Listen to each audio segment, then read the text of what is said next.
The shadows in the farmhouse. I've always found solace in the stillness of late-night walks. The world transforms under the moonlight, bathed in a silver glow that casts long, shifting shadows across the gravel paths. The crisp night air carries the faint scent of dew-soaked earth and distant pine, mingling with the occasional whisper of wind rustling through the tall grass. Stars punctuate the dark sky, their cold brilliance reflecting off the windows of the farmhouse like watchful eyes. Every footstep echoes softly, a steady rhythm against the quiet expanse, making the darkness feel both vast and intimate.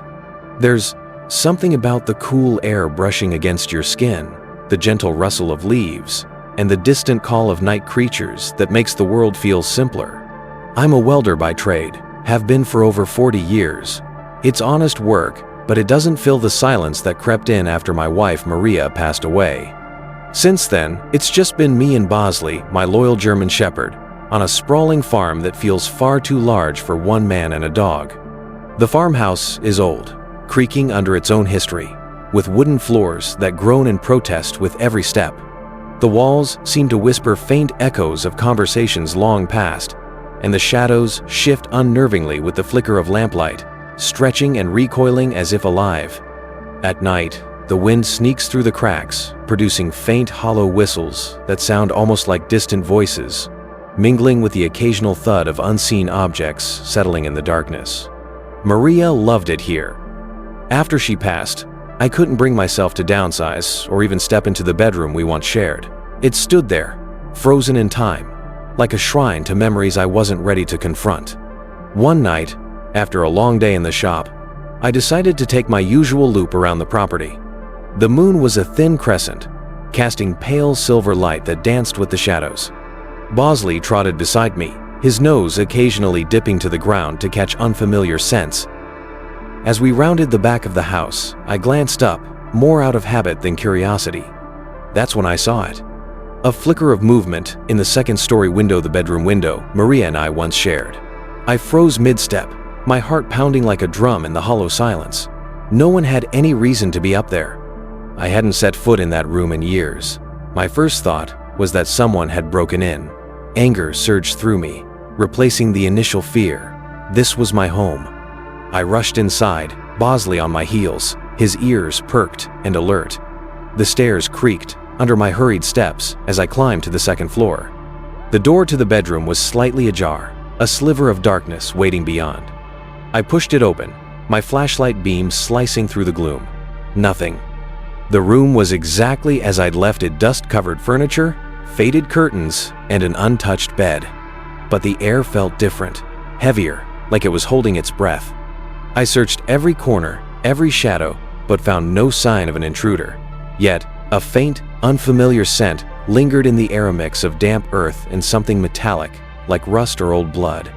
Near the dusty windowsill, I noticed a small object out of place. A single button, dark and cracked, resting where it hadn't been before. It was subtle, easy to overlook, but enough to stir a deeper sense of unease. Maybe it was just a trick of the light, I told myself, trying to dismiss the gnawing unease. But the feeling lingered. The next night, I woke to Bosley, growling low and deep, his gaze fixed on the ceiling above us. That's when I heard it, the faint, rhythmic creak of footsteps. My heart raced. The bedroom was directly above mine. I grabbed my flashlight again, debating whether to bring my hunting rifle, but dismissed the thought, relying on the adrenaline surging through me. I crept upstairs, Bosley close behind, his hackles raised. The door was ajar again. I pushed it open, half expecting to confront someone. But the room was empty, untouched, yet the sense of being watched was overwhelming.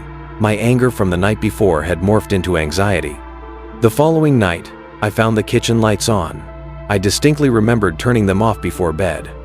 Panic set in. I called the police, explaining that I thought someone was sneaking around. They arrived, searched the house from top to bottom, and found nothing. Their reassurances felt hollow. That night was the worst. Unable to sleep, I ventured upstairs once more, hoping to quell my restless mind. When I opened the bedroom door, my blood ran cold. Maria's clothes, the ones I had packed away after her passing, were scattered across the floor. My heart pounded as my eyes darted around the room. My chest tightened, and a cold shiver raced down my spine. My breath came in short, shallow gasps, the sound deafening in the tense silence. My hands trembled slightly, the flashlight beam quivering as it swept across the shadows. A bead of sweat traced a slow path down my temple, despite the cool night air. And then I saw her. A woman stood in the doorway, her face obscured by shadows, just staring at me. She was too short to be Maria. My body reacted before my mind could process. I lunged at her, but she turned and fled, her footsteps echoing down the stairs and out the front door. By the time I reached outside, she was gone, swallowed by the darkness. I searched the property with Bosley, but there was no trace of her. Sleep became a luxury I couldn't afford. Every creak, every shadow felt like an intruder. I kept my rifle by my bed, gripped by a fear that I couldn't explain. Weeks passed. One night, while sitting in the living room, I saw her again, a figure standing in the yard, staring through the window. My heart seized. I grabbed my rifle and bolted outside, Bosley barking furiously. She didn't move, didn't flinch, just watched. I fired warning shots into the air. She turned slowly, disappearing into the night. I haven't seen her since, but the fear remains, lingering like a shadow that never fades. It has seeped into the fabric of my daily life, a silent companion that follows me from room to room. Simple tasks feel heavy with dread, and nights are the worst. Each creak of the old farmhouse sends my heart racing, my mind conjuring shadows where there are none.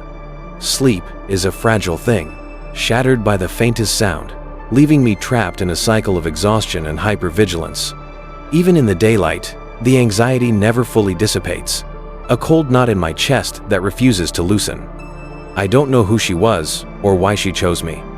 All I know is that I'm prepared to defend my home, but living in constant fear isn't living at all. Thank God for Bosley. Without him, I don't know how I'd survive the nights,